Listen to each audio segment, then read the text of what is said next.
à partir du verset 1. Nebuchadnezzar, roi à tous les peuples, aux nations, aux hommes de toute langue qui habitent sur toute la terre, que la paix vous soit donnée avec abondance. Il m'a semblé bon de faire connaître les signes et les prodiges que le Dieu suprême a opérés à mon égard. Que ces signes sont grands, que ces prodiges sont puissants. Son règne est un règne éternel et sa domination subsiste de génération en génération. Dans le livre de Daniel 4, verset 4, la Bible dit: moi, Nebuchadnezzar, je vivais tranquille dans ma maison et heureux dans mon palais. J'ai eu un songe qui m'a effrayé. Les pensées dont j'étais poursuivi sur ma couche et les visions de mon esprit me remplissaient d'épouvante. J'ordonnais qu'on fasse venir devant moi tous les sages de Babylone, afin qu'ils me donnent l'explication du songe. Alors vinrent les magiciens, les astrologues, les chaldéens et les devins. Je leur dis le songe et ils ne m'en donnèrent point l'explication. En dernier lieu se présenta devant moi Daniel, nommé Belsassar, d'après le nom de mon Dieu, et qui a en lui l'esprit des dieux saints. Alléluia. Amen. Il a expliqué son songe. On continue, vous allez continuer, vous allez lire dans le livre de Daniel 4 jusqu'au verset 20. Daniel 4, verset 1 à 20. Vous allez lire ça. Mais le verset que je vais prendre maintenant qui m'intéresse, c'est le verset à partir du verset 18. Où Nebuchadnezzar dit: voici le songe que j'ai eu, moi le roi Nebuchadnezzar. Toi, Belsassar, donne-en l'explication, puisque tous les sages de mon royaume ne peuvent me le donner. Toi, tu le peux, car tu as en toi l'esprit des dieux saints. Quelqu'un dit Amen. Amen. Alors Daniel, nommé Belsassar, fut un moment stupéfait, et ses pensées le troublaient. Le roi reprit et dit: Belsassar, que le songe et l'explication ne te troublent pas. Et Belsassar répondit: mon Seigneur, que le songe soit pour tes ennemis et son explication pour tes adversaires. Amen. Alléluia. Amen. Alléluia. Amen. Et quand nous prenons le livre de Daniel 10, au verset 1, vous allez comprendre tout à l'heure ce que je vais expliquer. Mais quand nous allons déjà dans le livre de Daniel 4, à partir du verset 1 à 20, nous voyons que le roi Nebuchadnezzar était tranquille dans son royaume. Amen. Amen. Et au milieu de cette paix-là, il y a eu un événement qui s'est produit. La Bible dit que Nebuchadnezzar a dormi. Il a l'habitude de faire les songes. Mais le songe qu'il a fait cette fois-ci, c'était un songe très compliqué. Alléluia. Parce que personne n'arrivait à expliquer ce songe. Alors que le songe qu'il avait fait était un songe qui le mettait en mauvaise position. Or, grâce à Daniel, il avait commencé à craindre le Dieu de Daniel. Grâce à Daniel, il avait commencé à considérer le Dieu de Daniel. Alléluia. J'ai expliqué la fois dernière que ce n'était pas Dieu qui le combattait. Ce n'était pas Dieu qui était en train de combattre Nebuchadnezzar. Mais la Bible dit quoi? Qu'à un moment de sa paix, il a fait un songe. Et il dit qu'à partir du jour où il a fait le songe, sa paix a disparu. Je vais dire à une personne ce soir qu'il y a des rêves que vous pouvez faire. Lorsque je parle de l'assainissement spirituel et de la pollution spirituelle qui passe par les songes, il y a différents moyens que l'ennemi peut utiliser pour détruire la vie de quelqu'un. Et vous avez vu dans la Bible qu'il y a plusieurs personnes que Dieu a bénies et visitées à partir des songes. Vous voyez Abraham, Dieu l'a béni et lui a parlé de sa destinée au travers des songes. Vous voyez même Isaac qui a fait des songes où Dieu lui a montré les mystères qui allaient arriver. Vous voyez Jacob, il a vu l'échelle qui était entre le ciel et la terre, et il a vu les anges. Et là, il a tissé son alliance avec Dieu, et on appelait le Dieu Bethel, l'endroit où il a rencontré Dieu. Et ce qu'il a dit à Dieu là, à partir du songe qu'il avait fait, ça s'est accompli dans sa vie future. Alléluia. Joseph, personne ne lui avait prévu l'élévation. C'est par le songe que Dieu lui a fait grâce de connaître son avenir. Donc le songe, c'est un moyen que Dieu utilise.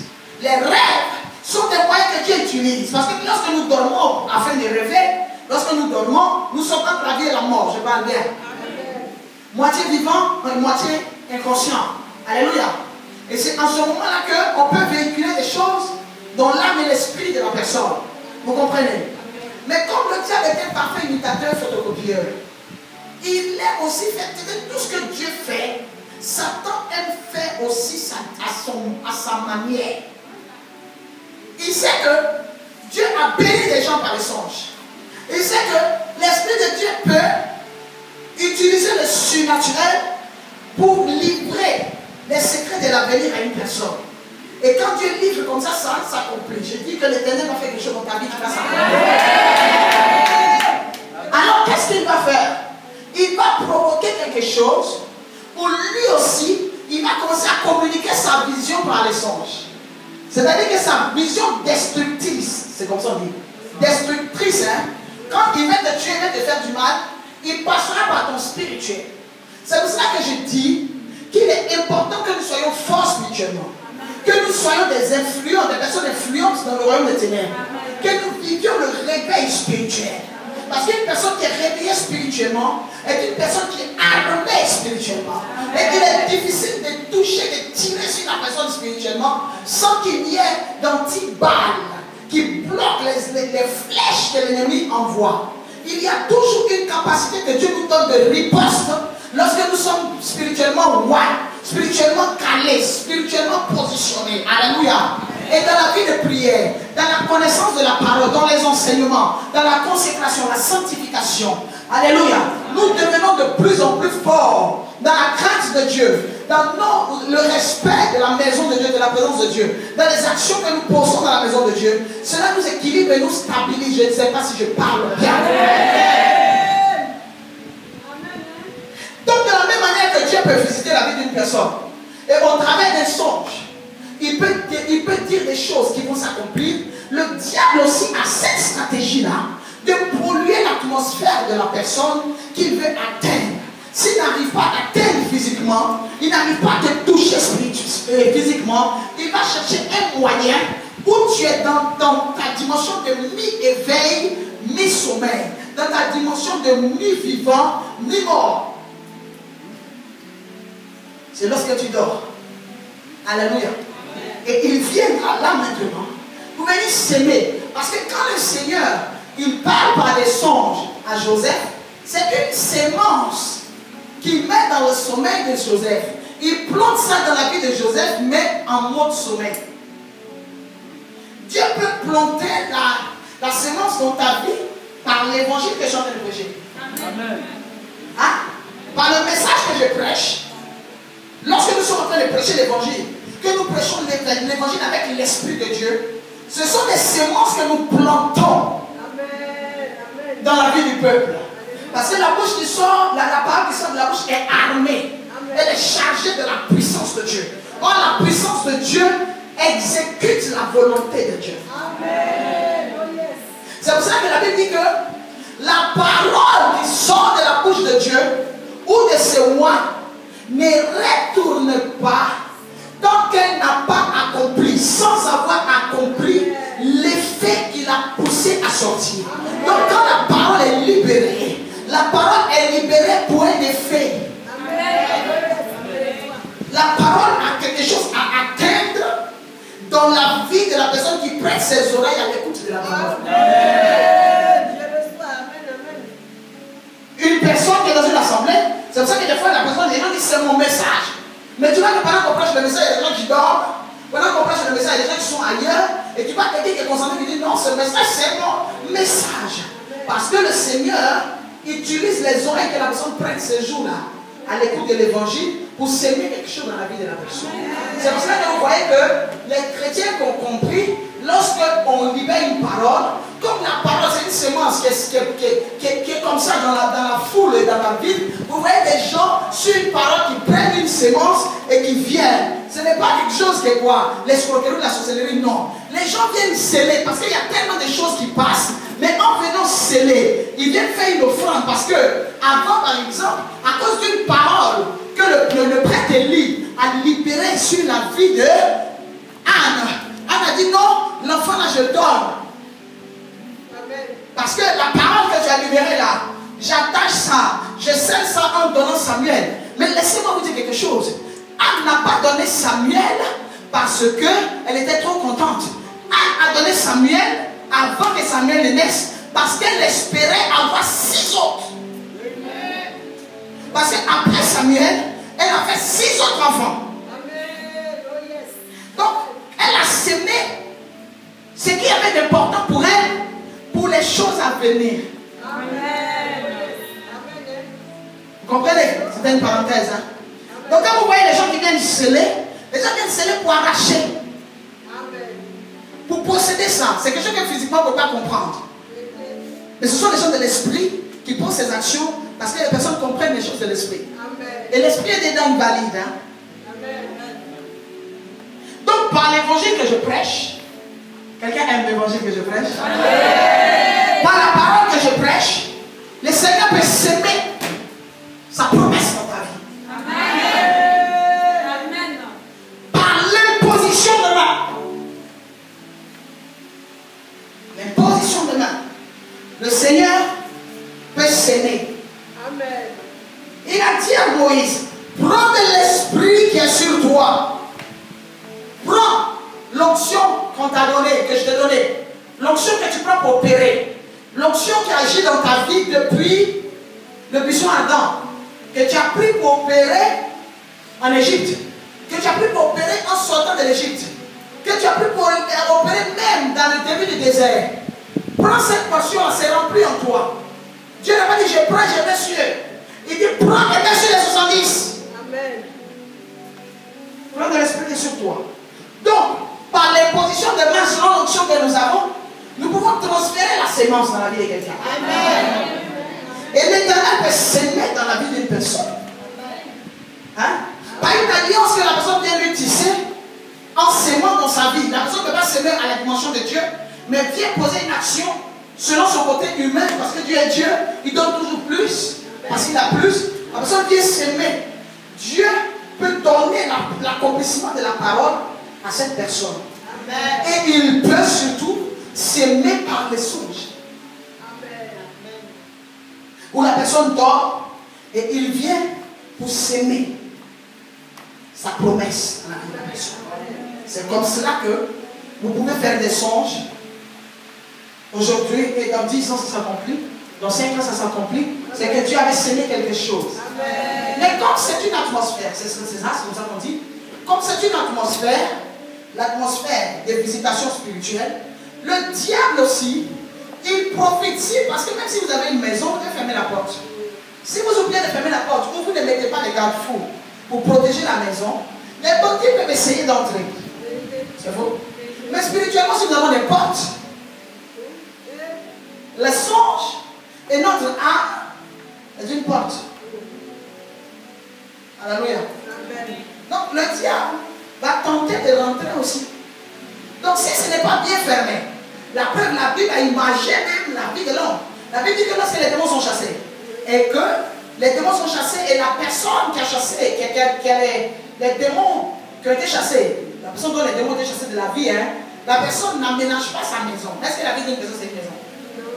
Mais à partir du moment où je dis que la vie de l'homme est un temple, le corps de l'homme est un temple, on peut imaginer. Donc on dit si la maison n'est pas habitée, le démon va prendre 7 démons plus coriaces. La situation de la personne devient pire. Mais est-ce que véritablement, dans ta vie là, où toi tu as accepté Jésus, tu as mis un fauteuil dedans?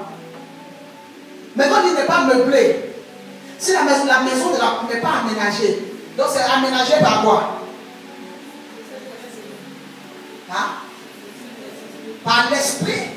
Mais l'esprit et ses fruits. Parce que le Saint-Esprit, tu vas venir faire asseoir le Saint-Esprit dans ta maison. Mais il y a des fruits de l'esprit qui vont se retrouver dans ta vie. Donc aménagé par la crainte de Dieu. L'amour de Dieu. La crainte de Dieu. La connaissance de la parole. Et la pratique de la parole. Parce qu'une personne qui ne connaît pas la parole ne peut pas avoir sa maison sécurisée. Une personne qui connaît la parole, mais qui n'utilise pas la parole comme arme, c'est un braque spirituel. La sanctification, la consécration, tout cela sont des éléments que nous utilisons pour aménager notre maison. C'est de la même manière que si tu ne protèges pas ton monde spirituel, l'ennemi peut rentrer et puis venir semer des choses dans les bonnes choses qui ont déjà été semées là. C'est pour ça que vous devez avoir une vie de prière. La vie de prière est comme une porte blindée. Quelqu'un qui a une vraie vie de prière est souvent appelé lorsque les sorciers veulent parler de quelqu'un qui a une vie de prière. Ils disent on a vu le feu. Mais ce feu-là sort d'où? C'est la prière qui monte une muraille. Et cette muraille est brûlante. Cette muraille est remplie de feu. Parce que quand les flammes de feu sont tombées à la Pentecôte, les flammes de feu là sont tombées dans la vie de ceux qui l'ont reçu. Donc nous avons le feu en nous. Nous avons une onction feu. Et c'est cette onction-là, quand nous l'utilisons dans la prière, par la prière, nous pouvons consumer ce que nous voulons. Alléluia. Mais si vous n'avez pas la vie de prière, la vie de consécration, vous avez des portes ouvertes par rapport à certains défauts que vous avez. Le péché, la convoitise, la critique, les critiques, le mauvais cœur. Comment on dit ça? Comment on dit ça? Comment on dit ça? L'hypocrisie. Ce sont des portes ouvertes qui peuvent permettre à l'ennemi de venir planer. Parce que la Bible dit que l'Esprit de Dieu en nous ne cohabite avec aucun autre esprit. Quand tu vois qu'un autre esprit commence à cohabiter dans ton atmosphère, il faut revoir aussi tes attitudes. Ou ton attitude si tu veux. Alléluia. Donc l'ennemi peut passer par les songes. Que j'arrête? Que je continue? Que je continue? L'ennemi peut passer par les songes pour t'atteindre. Donc, il y a déjà des bonnes choses qui sont sémées. Je dirais quoi? Sur ton disque dur. Je parle bien. Il y a des bonnes choses qui sont sémées sur ton disque dur. Si on veut parler sur le plan informatique, hein. Tu as ton appareil, c'est ta vie, et tu as mis des choses sur ton disque dur. Mais il y a ce qu'on appelle les virus. L'ennemi vient mettre des virus. Et ces virus-là viennent pour rendre tout ce qui est sur le disque dur fou. Parce que les virus viennent maintenant pour détruire ce qui est mis sur ton disque dur. Et si vous n'envoyez pas un antivirus, aujourd'hui vous avez Kaspersky et autres. Si vous n'envoyez pas un antivirus, nous, le meilleur antivirus que nous avons, c'est le Saint-Esprit. Et le deuxième antivirus puissant que nous avons, c'est le sang de Jésus. Amen. Si vous n'avez pas ces deux antivirus, ces deux antivirus opèrent quand ils vous voient soldats mais pas civils en Christ. Parce que la manière dont nous développons notre vie chrétienne nous promet des victoires ou des échecs ou la stagnation. Alléluia. Alléluia. Donc il est important par la prière que vous empêchiez l'ennemi d'entrer. Parce que la vie de prière nous rend sensibles à l'Esprit de Dieu. L'Esprit de Dieu aime les endroits où il y a la prière. Il aime ça. Donc quand vous avez une vie de prière, l'Esprit de Dieu se positionne. Le Saint-Esprit est dans le système. Dans le monde spirituel, écoutez-moi bien. Tel qu'ici, nous avons la direction de surveillance des territoires. Il y a aussi la DST au ciel. Vous avez la CIA, les cellules antiterroristes. Mais vous pensez que quoi? Que le ciel, c'est les hommes qui montrent les choses au ciel? Non. Ce sont des inspirations qui viennent de Dieu. Il y a aussi la cellule antiterroriste. C'est la cellule antiterroriste qui empêche les démons jusqu'à présent de monter au ciel. Parce que ce sont des terroristes, ces démons-là. On vous parle des principaux, c'est des brigands, des princes des ténèbres. On les a classifiés. Donc il y a aussi dans le ciel des sens d'alerte pour les soldats en Christ. Et c'est comme ça que vous devez toujours avoir une vie de prière. Avant de dormir, vous devez prier, quelle que soit la fatigue, que ça devienne un réflexe, quelle que soit la colère que vous pouvez avoir. Ayez toujours le réflexe de prier. Un soldat fâché ou pas, content de ce que l'état-major a fait ou pas, il doit obéir. Et reconnaître, respecter l'autorité. Si vous négligez ce côté, vous n'aimez pas la vie de prière, vous n'aimez pas la vie de jeûne, ça devient une porte ouverte maintenant à l'ennemi, aux forces des ténèbres, et ils entrent maintenant et ils font ce qu'ils veulent dans vos vies. Donc on a bien semé des choses, on a planté de bonnes choses en vous, mais il suffit qu'ils amènent ce virus-là. Ces virus-là viennent pour déranger. Et vous avez dit, mais maman, lui-même n'est pas encore arrivé là. Si les constructions que de travailler, je vais vous expliquer pour que vous puissiez comprendre, afin que vous puissiez comprendre ce qu'on va étudier demain. Vous comprenez? Comprenez, parce qu'on parle bien sûr à la base des songes. Hein? Vous devez comprendre aussi quoi? Que l'ennemi, les forces des ténèbres, on vous a cité les classifications. Il y a les princes des ténèbres, il y a les démons, les esprits méchants. Les esprits qui opèrent dans la nuit, ce sont les princes des ténèbres et les esprits méchants. Il y a des brigands, des démons rebelles. C'est-à-dire que ce sont des bagarreurs parce que quand les anges sont descendus, il y avait les anges de la vision. Vous comprenez? Parce que Satan a pris un tiers des anges. C'est ce que la Bible dit. Hein? Satan a pris un tiers des anges quand il est descendu. Ce sont des démons aujourd'hui. Mais ils opèrent avec une force. Parce que Dieu ne l'a pas retiré leur don, mais il leur a fermé sa présence. Vous comprenez? Maintenant, quand vous voyez les féticheurs, les marabouts, même les médiums, ceux qui disent qu'ils parlent avec les morts, les opérations, ce ne sont pas les anges de Dieu qui opèrent avec eux. Puisque quand les démons, qui étaient des anges à l'époque, sont descendus, ils sont descendus au milieu, peut-être au milieu de la légion des anges de vision, il y a peut-être 50 ou 100 qui sont partis. Mais c'est ceux-là aujourd'hui qui vont apprendre, qui donnent la vision aux astrologues que vous voyez, aux magiciens, aux médiums, aux quoi encore?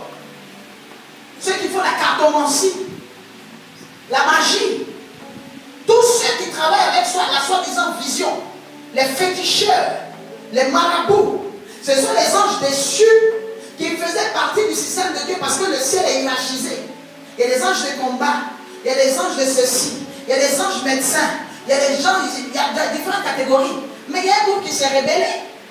C'est comme par exemple, vous allez dans une assemblée, un groupe qui apprend au pied d'un maître, qui apprend au pied d'un pasteur, qui apprennent au pied d'un mentor, ils deviennent des pasteurs, et on leur apprend la délivrance aussi, ceux-là qui savent prêcher et tout, et puis ils se rebellent. Est-ce que quand ils vont aller faire leur œuvre, les dons la vont quitter? Ils vont peut-être mal utiliser ça, ça ne sera pas bien pour le royaume, mais ils ont ça. C'est comme ça qu'il y a ces démons-là. Donc il ne faut pas dire que tu allais voir un marabout, un féticheur. C'est pour cela que Nebuchadnezzar a dit, j'ai appelé mes magiciens. J'ai appelé tous ceux qui n'ont pas pu expliquer. Mais pourquoi ils n'ont pas pu expliquer? Ils n'ont pas pu expliquer parce qu'ils travaillent pour le diable. Ils ne peuvent pas expliquer parce que le diable a mis ce songe, ce n'était pas Dieu, il a mis ce songe dans la vie de Nebuchadnezzar pour lui faire du mal. Et comme les féticheurs, les magiciens, les chaldéens et autres, ce sont des personnes qui avaient la divination, qui travaillaient avec l'esprit de Python, qui est-à-dire que l'esprit de serpent, le serpent c'est le diable. Comme ils travaillent avec son esprit, ils ne peuvent pas interpréter quelque chose contre les patron. C'est ce que des fois, c'est quand vous traitez les gens aussi de Python, les gens de ceci, cela, vous aussi soyez un peu intelligent. Parce que quelqu'un qui vient pour guérir les gens par l'onction de Dieu, qui vient pour soulager le diable, on n'a pas dit qu'il vient pour soulager, on dit qu'il vient pour tuer, pour détruire, pour égorger. Donc des fois c'est discernant. Les magiciens n'ont pas pu expliquer. Mais ce n'est pas parce qu'ils n'ont pas pu expliquer que Daniel a pu expliquer que Daniel c'est un sorcier. Mais la connaissance que Daniel a, parce qu'eux-mêmes, ils ont traité Daniel de celui qui a l'esprit de nos dieux, des dieux supérieurs. Amen. Alléluia. Amen. Et c'est comme ça qu'il y a les démons là qui opèrent dans la vision et tout. Mais quand ça arrive à un moment, à un certain niveau, ils ne peuvent pas expliquer. Deuxièmement, au milieu de ces démons, on va finir. Hein? On va finir pour aujourd'hui, mais c'est bon déjà. Au milieu de ces esprits-là, il y a les esprits méchants et les princes des ténèbres. Vous avez vu, quand les démons sont chassés, vous voyez, Les pasteurs font la délivrance. Ils chassent les esprits. Normalement, regardez comment Jésus a travaillé. Quand Jésus allait chasser le fou de Gadara, les démons qui étaient le fou de Gadara, il les a orientés. Donc, si vous ne les orientez pas, ils errent. Le jugement dernier n'est pas arrivé parce que les démons de la Jésus, pourquoi nous tourmentent tout avant le temps? Parce qu'ils connaissent le temps de leur jugement. Donc, si le temps de leur jugement n'est pas arrivé, c'est-à-dire le temps de leur procès, quand vous les prenez, mettez-les dans une prison. C'est comme si tu arrêtes un bandit et puis tu les laisses dans le quartier. Dis-moi, est-ce que c'est normal? Donc, quand un pasteur chasse un esprit, il doit la fretter quelque part. Ne pas dire sort au nom de Jésus seulement. Il faut qu'il l'emmène dans les lieux sans vie. Parce que si vous le mettez dans un lieu où il y a la vie, il va posséder parce que c'est un esprit. Quand vous entendez que je chasse les esprits, je vous oriente dans les lieux arides. Je te oriente, les lieux arides sont les lieux secs, où il n'y a pas de vie, ce sont les lieux déserts. Donc quand tu chasses un esprit, tu dois envoyer cet esprit-là dans les lieux déserts. Parce que ce sont des esprits. Il suffit qu'ils aient un corps réactif, ils s'introduisent dedans. Même quand vous chassez les esprits peuvent aller se mettre dans une école. Parce que vous ne les avez pas orientés. Et c'est une erreur que beaucoup font. Beaucoup de personnes font cette erreur. Et nous sommes possédés dans les villes et les quartiers. Vous pouvez rentrer dans une maison. C'est pour ça que pendant qu'on fait la délivrance, vous-même qui êtes assis, soyez attentifs. C'est pour ça que généralement on fait sortir les enfants. Parce qu'ils cherchent les âmes sensibles pour s'incarner, pour rentrer à l'intérieur. Pour venir maintenant écouter. Si maintenant on les a chassés, parce que c'est la vérité que les démons vont prendre ces démons plus coriaces, les démons ne vont pas aller en enfer, je ne sais pas où. Ils peuvent aller aussi où on les a mis en captivité pour les faire sortir. Donc c'est lesquels les démons alors? Ce sont les démons qu'on n'a pas orientés. Parce qu'on les chasse d'un corps. Et c'est qu'au moins beaucoup de pasteurs font en chassant du corps, ils ferment la porte d'entrée. Donc l'ennemi, pour plusieurs, ne peut plus revenir. Mais entre-temps, quand on chasse même les esprits, vous êtes distrait. Vous êtes concentré sur autre chose. Vous êtes dans l'église, mais vous pensez à un coup de fil. Vous êtes là, mais vous voyez que le culte a duré, vous êtes habillé que la délivrance commence. Vous êtes une porte d'ouverture. En plus des esprits que vous avez déjà, les démons peuvent encore entrer. Mais quand vous êtes dans le péché, même à 100 à l'heure, même là, même c'est tout, même là, même, c'est bien cuit. Ils rentrent, hein. Amen. Donc les esprits peuvent ne plus revenir dans la personne, mais ils sont là, ils cherchent. Donc vous qui êtes sécurisés, si vous passez, ils ne vous atteignent pas. Mais ils sont là, ils sont nerveux parce qu'eux, ils veulent des endroits, ils ont des résultats à donner. Vous comprenez? C'est comme ça que Satan les rappelle. Et quand il rappelle généralement ce genre d'esprit, il est dans un ultimatum. Ils ne sont plus prêts à échouer. Parce qu'on les met d'abord, mais lui met dans sa caserne pour brimer ceux qui n'ont pas réussi les opérations qu'on a données. Donc, qu'est-ce qu'il devient nerveux. Ces esprits-là deviennent nerveux. Et maintenant, Satan leur donne un travail. Il leur donne le travail nocturne. Il a dit, bon, vous, je vous envoie en mission. Contrôlez les chrétiens qui ne prient pas. Contrôlez les chrétiens qui aiment le péché. Suivez-la, suivez-les. Ils auront une faille. Si vous voyez la faille, comme Hérode a dit, hommage, allez voir où est l'enfant. Et si vous savez où il est, venez afin que moi j'aille aussi adorer. On sait qu'il n'adorera jamais. Il dit, cherchez. Et quand vous les trouvez, ceux qui n'ont pas de vie de prière, même ceux qui ont la vie de prière, on ne sait jamais, cherchez quand même une ouverture. Si vous voyez qu'ils ont un songe bon, ils ont un songe de bénédiction, hein, rentrez, arrachez. Et c'est comme ça que vous allez remarquer que cette période-là, vous ne savez pas tous communiquer avec le Saint-Esprit. Le Saint-Esprit, il voit une fourmi noire sur une pierre noire dans la nuit noire. Il connaît l'avenir. Il y a des alertes même, par les signes, où le monde spirituel te fait comprendre que tu es trop distrait ces derniers temps. Il y a trop de laisser aller.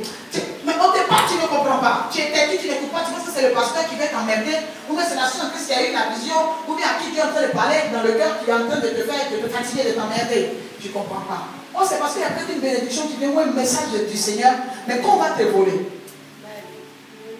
C'est là que quand on va arriver demain à Daniel 10, vous allez comprendre. Comment est-ce qu'on peut t'exaucer et que le roi de Perse bloque? Mais pour le moment, nous sommes dans Daniel 4. J'explique, demain il va continuer. Et c'est comme ça que ces esprits-là, tu dors. Dans la nuit, par exemple, tu aimes le sommeil. L'urine te prend. Mais tu as appris à te concentrer pour ne pas te lever. Et l'esprit aussi, il vient, il souffle, le diable. Hein? Il souffle sur toi. Tu es lourd, tu es fatigué, tu as sommeil. Ça ne va pas. Tu es épuisé, tu ne peux pas te lever. Il peut même te préparer pour une journée chargée.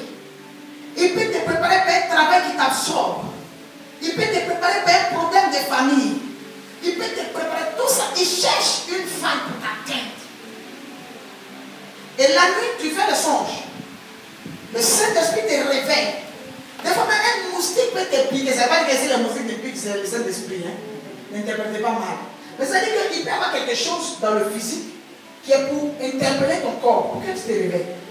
Mais quand c'est là que tu tires le drap là, tu ne comprends pas. Alors que le songe là, on le fait pour que tu n'oublies pas. Donc dès que tu te réveilles, tu dois prier. Prier et puis l'écrire.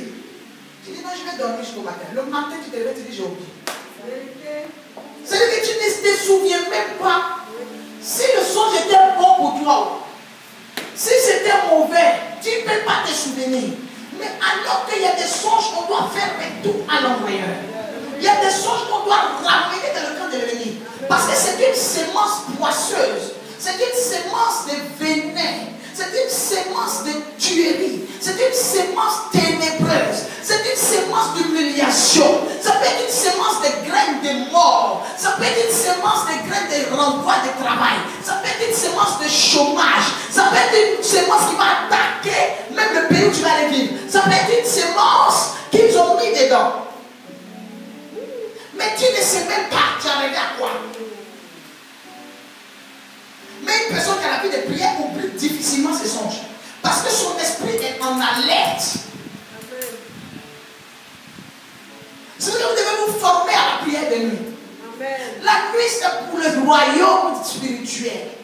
Donc les deux mondes, le monde de Dieu comme le monde des ténèbres, connaissent les mystères de la nuit.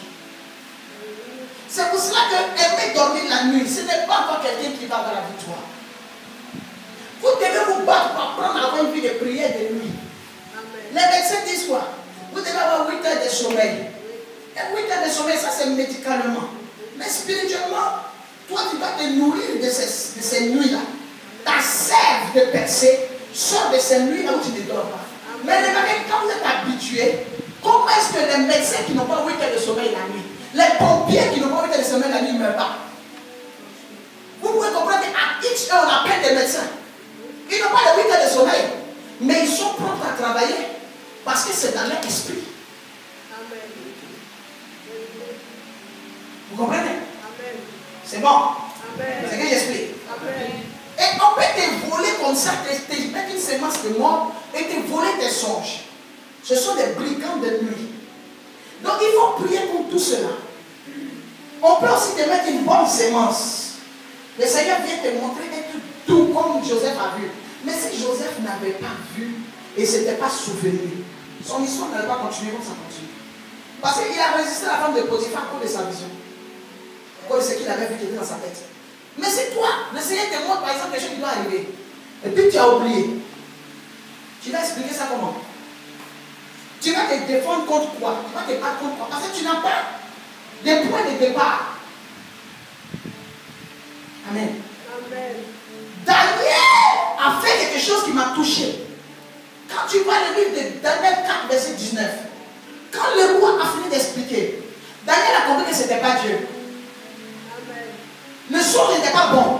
Mais Daniel a compris que ce n'était pas Dieu. Daniel a dit non. Le roi Nebuchadnezzar, tu ne peux pas accepter ce songe. Que ce songe soit pour tes ennemis. On finit, prenez Daniel. Daniel 4. Verset 19. Alors Daniel nommé Belsassar fut un moment stupéfait et ses pensées le troublaient. Le roi le prit dit Belsassar, que les songes et l'explication ne te troublent pas. Et Belsassar répondit, mon Seigneur, que le songe soit pour tes ennemis et l'explication pour tes adversaires. Daniel 4, verset 19. Ce qui veut dire que ce qu'ils ont planté n'était pas de Dieu. Daniel, ayant l'esprit supérieur, connaît les mystères spirituels et comment il faut gérer ce genre de situation. Il n'a pas dit non, le roi, il faut laisser aller ton trône est en paix. Il sait que par ce songe, on peut faire du mal à la vie stable de quelqu'un dans le naturel. On peut renverser la position naturelle de quelqu'un à partir du surnaturel. Un songe, quand ça vient, c'est pas pour te troubler. Le songe, quand ça vient, c'est pour te calmer. C'est un message. Et quand il dit, depuis qu'il a fait ce songe, ça ne va pas chez moi. Et les songes que vous les faites, ça ne va pas dans votre vie. Ça ne va plus dans la maison. Ça ne va plus dans le mariage. Ça ne va plus au travail. Ça dépend de ce qu'on a célébré. Daniel dit non, dans ces conditions, je prends ce songe-là.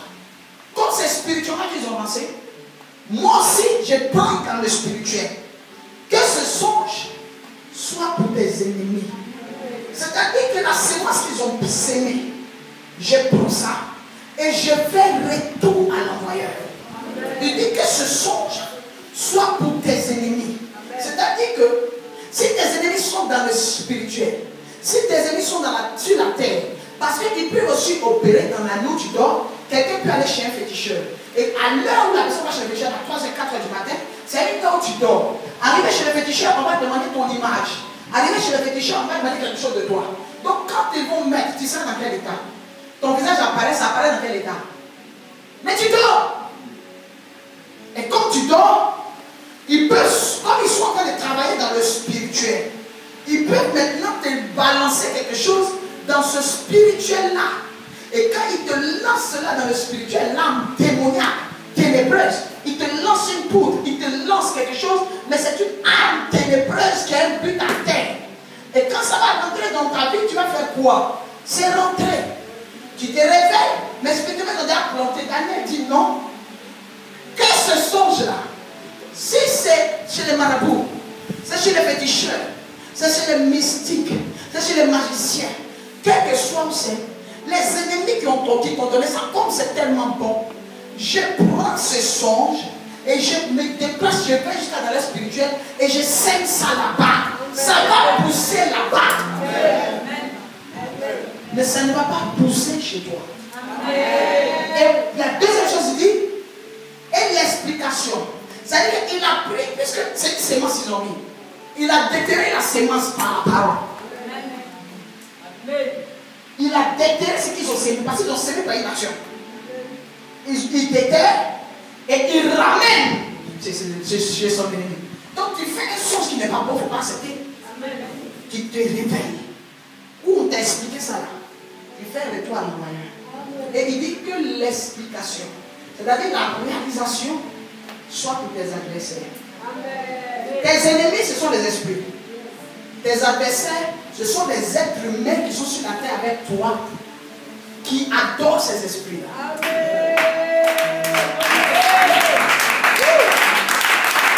Que ce songe soit pour tes ennemis et l'interprétation, l'explication ou l'exaucement. Au lieu que ça s'exauce chez toi, quand ils vont voir que ça commence à pousser, ça ne va pas pousser où ils ont lancé parce qu'on a déterré et puis on l'a amené. Les fruits là vont sortir chez eux. Amen. Pour finir, je vais vous dire que il y a des songes qui sont démoniaques. On peut polluer ton monde spirituel par le sommeil et le songe. On peut faire tomber la grossesse d'une femme par le monde spirituel du sommeil. On peut rentrer dans le monde spirituel de cette femme et pouvoir taper dans son ventre, provoquer un organe masculin et que cela devienne un mari de nuit qui viens coucher avec elle. Tout ça, là, ils ont des agents pour le faire. Mais ils le font dans la vie d'une femme qui n'est pas armée. Ce n'est pas de la blague. Et la grossesse va tomber. Il y a beaucoup de femmes qui ont vu leur grossesse dans leur sommeil. Et elles ont vu la grossesse tomber dans le sommeil. Alléluia. On peut te faire tomber la grossesse en faisant quoi? Ou te faire perdre l'emploi, ou tu vois la personne qui vient dans le monde spirituel, mais dans ton sommeil. Et la personne prend le visage de quelqu'un que tu connais. Prends le visage d'une personne en qui tu as confiance. Prends le visage de quelqu'un pour qui tu as du respect. Prends le visage de quelqu'un que tu aimes. Il ne faut pas venir avec le visage de quelqu'un que tu n'aimes pas. Il faut venir avec le visage de quelqu'un que tu aimes. Donc il t'étudie. Il te suit. La personne, il peut l'utiliser dans le songe, la nourriture. Il peut l'utiliser dans le songe, de l'eau. Il peut l'utiliser dans le songe, de l'argent pour faire le travail. Ou vous ramassez, c'est pas français, je mets ça en français. Vous allez quelque part et vous êtes en train de boire. On peut même provoquer une réunion de famille. Mais la réunion de famille que tu vois dans le songe, c'est une convocation des esprits. Les esprits que vous adorez ou que vos familles, vos parents adorent, des esprits que votre belle famille peut adorer, les esprits que la personne qui a le nom qu'on vous a donné, votre nom spirituel ou votre nom du village adore, ils vous convoquent dans le sommeil. Il faut à manger. Et vous êtes en famille, entre amis, en train de manger. Mais dans ce que vous voyez comme un rêve, c'est un film qui est en train de se passer réellement. Et on vous donne à manger. Vous mangez. On vous donnera ce que vous aimez. C'est pour cela que la gourmandise est un péché. La convoitise est un péché. Et le manque de patience est un péché. Un chrétien ne doit pas voir la nourriture et trembler. Voir la boisson et trembler. On peut t'inviter que tu dises non. Amen. Tu dois pouvoir refuser ce qu'on te donne. Amen. Que rien ne puisse te maîtriser. Tout le monde empêche une pizza, on donne à tout le monde, toi tu ne manges pas. Mais on peut même couper pizza, toi tu ne manges pas. Je ne mange pas. On peut tuer un mouton, moi je ne mange pas. Mais quand tu vois ça dans le sommeil, ton esprit, parce que dans ta vie de tous les jours, ton âme est attirée par la chose. Donc dans ton sommeil, on peut introduire ça à ton âme. Oh, on est en train de te donner la viande humaine. On est en train de te communiquer quelque chose, mais on passe par quelque chose que tu es. Tu prends, tu manges. Tu te réveilles. Tu es devenu sorcier. Tu deviens malade. Ou tu souffres. On a déjà vu des gens qui ont été tapés dans le sommeil avec quelque chose. Quelqu'un a tapé un serpent, a mordu dans le songe. La personne se réveille, la personne tombe malade, du cas mourir. La personne se réveille, la personne ne parle plus. Quelqu'un qu'on a tapé dans le sommeil, c'est qui dit mon cou, mon cou. La personne devient paralysée comme ça. On voit ça tout le temps chez moi en Afrique ici. Amen. Mais ils sont passés par le sommeil, par un état que tu ne maîtrises pas. C'est pour ça qu'il faut être dans la prière. Il faut connaître la parole de Dieu. Et il faut avoir la révélation des choses, des mystères. On va beau prêcher, mais il y a des gens qui peuvent donner l'option des mystères, de révéler les mystères du ciel. J'ai pris que le Seigneur fasse du bien à quelqu'un. Alléluia. Je vais finir ce soir par dire que cette nuit, nous allons faire des retours à l'envoyeur. Toutes les personnes que je vous ai demandé d'écrire dans les cahiers de songes, les songes dont vous vous souvenez, cette nuit, nous allons prier, ce n'est pas le sommeil. Nous allons prier pour faire retour à l'envoyeur de tous les songes dont nous nous souvenons. Dans le songe du Père, un mari de nuit très têtu. Lui, il vient. Il ne peut pas avoir des rapports avec toi, il est laid, vilain, hideux. Il prend le visage de quelqu'un que tu connais, que tu apprécies, que tu aimes, que tu convoites. Et il vient la nuit, il a des rapports avec toi. Tu te réveilles le matin, tu es mouillé. Des hommes qui voient les sémences le matin. Mais quand il fait sortir la sémence comme ça, ne pense pas qu'il est est parti en te laissant toute la sémence. Il a fait sortir la sémence, il y a une portion spirituellement qu'il prend avec laquelle il part. Et ça peut être bâti sur un autel ténébreux. Et tu es étonné de ne pas comprendre comment est-ce que tu n'arrives pas jusqu'aujourd'hui à rentrer dans un mariage. Comment est-ce que jusqu'aujourd'hui tu as ton 3e ou 4e mariage? Parce que ton spirituel est accessible. Comment est-ce que les esprits dirigent la vie des gens? Quand on les chasse, ils venaient coucher avec les femmes dans la nuit, mais ils ne viennent plus. Ce qui veut dire que c'est réel et que la prière aussi est réelle. Alléluia. Nous allons tenir debout.